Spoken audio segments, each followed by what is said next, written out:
আসসালামু আলাইকুম। আজকে আমরা গাজীপুরের জয়দেবপুরে ব্র্যাক নার্সারিতে আসছি। তো তারা অনেক বছর ধরে কিন্তু আমাদের দেশে প্রমিনেন্ট এবং তারা কিন্তু ইনডোর প্লান্ট নিয়ে ভালো পরিমাণ কাজ করেন এবং বলতে গেলে অভিজ্ঞতার দিক থেকে তাদের সাথে অন্য কোনো নার্সারির তুলনা হবে না। এবং দেখতে পাচ্ছেন আমার আশেপাশে চমৎকার সব মুন ক্যাকটাস, অর্থাৎ জিমনোক্যালসিয়াম জেনাসের হচ্ছে এই ক্যাকটাসগুলো।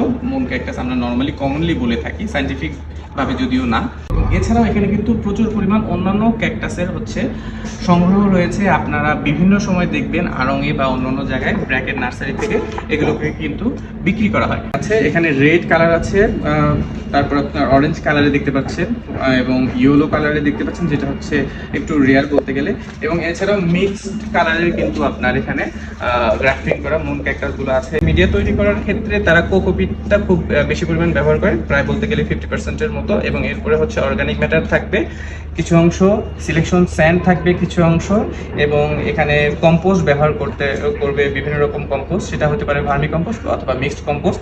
এবং বাকি অংশ এটাকে সেটেল ডাউন করার জন্য তারা কিন্তু পারলাইট ব্যবহার করে।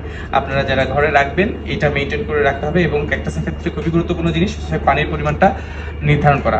ওনারা এখানে হচ্ছে আপনার সিরামিক পটে ব্যবহার করেন। অনেকে আপনারা প্লাস্টিক বা হচ্ছে মাটির পটে করেন, সেক্ষেত্রে পানি বেশি পরিমাণ দিতে হয়। সিরামিক পটের ক্ষেত্রে পানির পরিমাণটি কিন্তু মেনটেন করতে হবে, কিন্তু পানিতে কিন্তু এখানে ধরে রাখবেন। নিচে যদিও ছিদ্র আছে, এবং এই ক্ষেত্রে হচ্ছে যে যদি আপনি মেনটেন করতে পারেন তাহলে ক্যাকটাসটা পচে যাবে না। রুট স্টক পচে গেলে কিন্তু আপনার এটা টিকে থাকবে না। এবং মজার ব্যাপার হচ্ছে যে মুন ক্যাকটাস কিন্তু নিজে সরাসরি মাটিতে গ্রো করতে পারে না, তাকে অবশ্যই গ্রাফটিং আকারে করতে হবে। এবং গ্রাফটেড অবস্থায় যদি না থাকে এই মুন ক্যাকটাস কিন্তু বাঁচবে না। অন্যান্য ক্যাকটাস সরাসরি গ্রো করতে পারে। গ্রিন কালারে যেগুলো দেখতেছেন, যেগুলো কালারফুল, সেগুলো সরাসরি কোনো মিডিয়াতে গ্রো করতে পারে না। তো আপনারা নিকটস্থ আপনার ব্র্যাক বা অন্যান্য জায়গা থেকে কিন্তু জানতে পারবেন। এবং এই সম্পর্কে যদি আপনাদের আরও জানার ইচ্ছা থাকে তাহলে কিন্তু সেখানে গিয়ে দেখে বুঝে জেনে আসতে পারবেন।